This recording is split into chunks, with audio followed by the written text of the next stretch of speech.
Jeg er skuffet. For det første for 16 her, hvor der var en klar aftale om 7,5 millioner. Pludselig står de, og så siger de, det er vi aldrig aftalt. Vi vil kun give 2.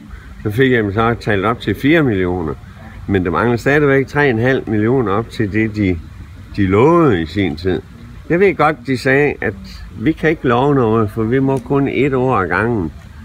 Men der var der voksne mennesker til stede, der sagde, vi er selvfølgelig med i 3 år, Lars. Det kan du regne 100% med. Og så, når man så ikke holder sine ord, så bliver jeg jo sådan lidt skuffet.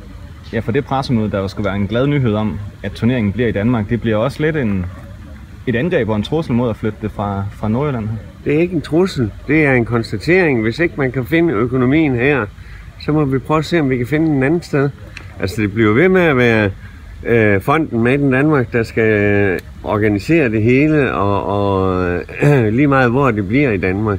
Men Danmark er et lille land, så det er muligt, at det er nødvendigt, at den flytter rundt til 2-3 forskellige steder. Så det tror jeg, den kommer til på et tidspunkt. Men jeg kæmper for, at den skal blive i Nordjylland.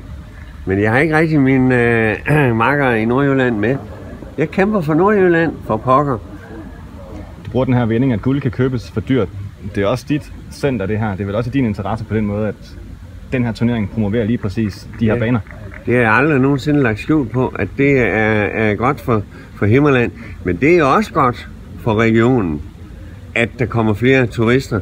Og det er turister, der jeg vel at mærke lægger nogle penge. Det er jo win-win for både mig og for området.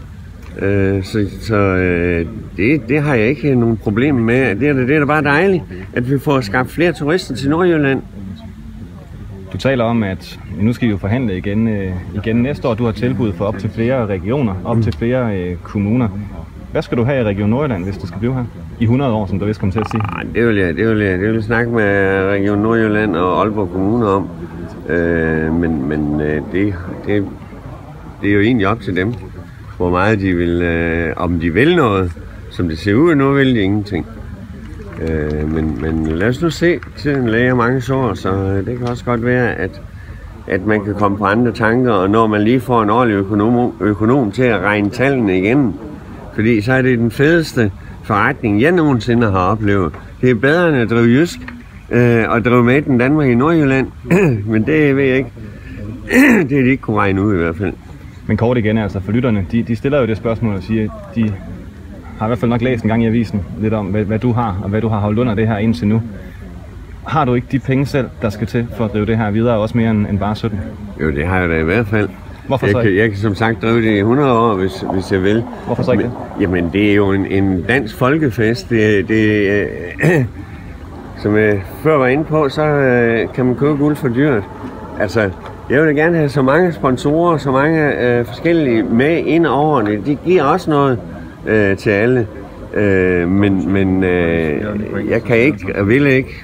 Jeg bliver kaldt købmand, og så kan jeg ikke gå og give det 4-dobbelt ud af, hvad vi har i indtægter. Den kalkulation hænger simpelthen ikke sammen.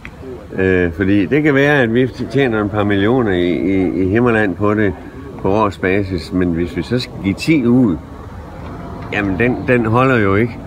Og det skal gøre det bare for min egen maves skyld, og den holder heller ikke, fordi sådan er jeg ikke indrettet. Jeg mener, at dem, der får gavn af det, skal være med til at bakke op om det. Og det har jeg i hvert fald helt klart tilkendegivelser fra andre distrikter i Danmark, regioner i Danmark og også kommuner. Så vi må se.